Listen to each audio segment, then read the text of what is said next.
Advocate વૈભવીએ કહ્યું કે 2 તારીખના રોજ જે તૃણાસ્પદ બનાવ બન્યો છે તેના વિરોધમાં અમે આજે વિરોધ પ્રદર્શન કરતા આવ્યા છીએ। આવા બનાવ વારંવાર બનતા આવે છે, જેથી બાળકીને ન્યાય મળે તે માટે જાહેરમાં ફાંસીની સજા આપવામાં આવે તો આ પ્રકારના બનાવમાં ઘટાડો થઈ શકે તેમ છે। અનિલભાઈએ કહ્યું કે બપોરના સમયે બાળકી પર દુષ્કર્મ આચર્યું હતું। ક્રૂરતાપૂર્વક દુષ્કર્મ આચરનાર સજા થાય તે માટે આ કેસ ફાસ્ટ ટ્રેકમાં ચાલે તેવી માંગ સાથે અમે આવેદનપત્ર આપવામાં આવ્યા છે। સ્થાનિક પોલીસ પણ ગંભીરતાથી કામ કરે છે। આરોપીને પકડીને યોગ્ય તપાસ ચાલી રહી છે। ન્યાયાલય પાસે અમારી માંગ છે કે ઝડપથી આ કેસમાં ફાંસીની સજા ફટકારવામાં આવે। મારું નામ અનિલ દિવાકર સોનકુસરે છે।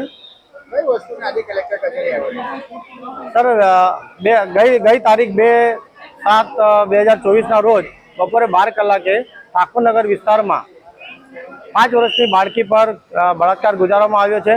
36 વર્ષના એ નરાધમે બહુ ક્રૂરતાપૂર્વક એની સાથે બળાત્કાર કર્યો છે।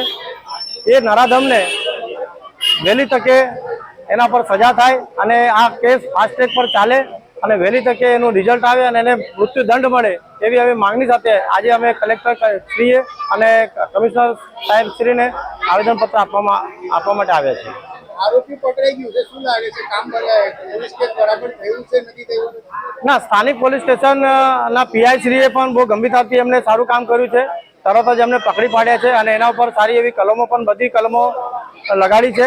પણ અમે ન્યાયાલયથી અમે માંગણી છે કે પોલીસ પ્રશાસન તો સારું કામ કરે જ છે, પણ ન્યાયાલય સાથે પાછા અમારી એવી જ માંગણી છે કે એ વહેલી તકે આ નરાધમને ફાંસીની સજા ફટકારે।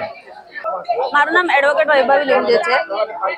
આજે 2 તારીખે જે બનાવ બનવામાં આવ્યો છે એ બનાવ માટે અમે આજે આવેદન આપવા માટે આવ્યા છે અને જે બનાવ બન્યો છે, જે આરોપી છે એને અમે એક જ માંગ કરીએ છીએ કે જેને આરોપીને વહેલા તકે સજા મળે અને ફાંસીની સજા મળે। વહેલા તકે સજા મળવા માટે એક જ વસ્તુ છે કે જે જાહેરમાં સજા મળે ને ફાંસીની, તે સૌથી મોટી વાત છે। કારણ કે આ બનાવ વારંવાર બનતા આવે છે, જેના લીધે વધારે ને વધારે બનાવ બનતા જાય છે અને આ સેફટી માટે, બાળકોને સેફટી માટે, સ્ત્રીઓને સેફટી માટે જરૂરી છે। એકવાર જો થઈ જાય આવી રીતે ફાંસીની સજા જો જાહેરમાં, તો બીજી વાર આ વસ્તુ બની ના શકશે। આરોપી પકડાઈ પણ ગયું છે, એના પર કયા કલમ લાગ્યું છે, કઈ આઈડિયા કરો?